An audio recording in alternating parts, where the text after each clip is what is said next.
Khulna NCP সহযোগী সংগঠন জাতীয় শ্রমিক শক্তির এক নেতাকে গুলি করেছে দুর্বৃত্তরা। হাসপাতালে চিকিৎসাধীন মোতালেব শিকদারের অবস্থা শঙ্কামুক্ত বলে জানিয়েছেন চিকিৎসকরা।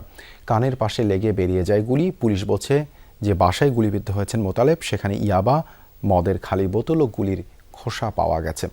প্রাথমিকভাবে কর্মকর্তাদের ধারণার সাথে থাকা সহযোগীরাই গুলি করেছে মোতালেবকে।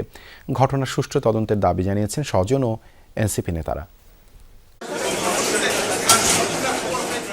খুলনা মেডিকেলে রক্তাক্ত অবস্থায় নেওয়া হয় এনসিপির সহযোগী সংগঠন জাতীয় শ্রমিক শক্তির বিভাগীয় কমিটির আহ্বায়ক মোতালেব শিকদারকে।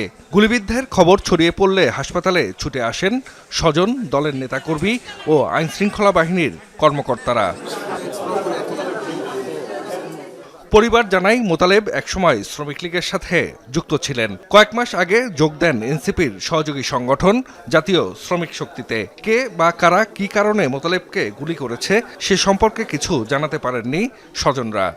এক লোক ফোন দিয়ে বলছে যে এরকম আপনারা 250 ফিট আসেন, মোতালেবকে গুলি করছে। এবার ফোন দিচ্ছে যে আপনারা সিটি ইমেজিং সেন্টারে যান।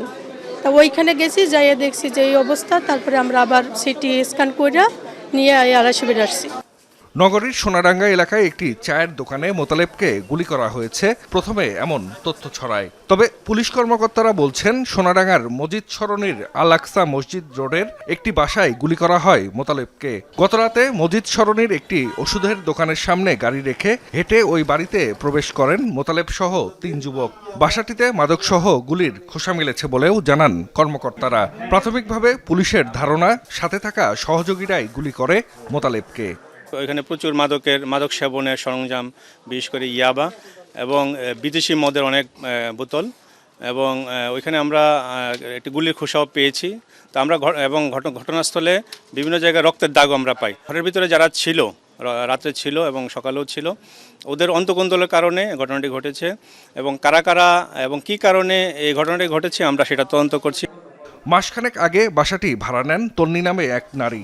রাতের বেলায় অপরিচিত মানুষের যাতায়াতের কারণে সম্প্রতি তাকে বাসাটি ছেড়ে দেওয়ার নোটিশ দেন বাড়ির মালিক।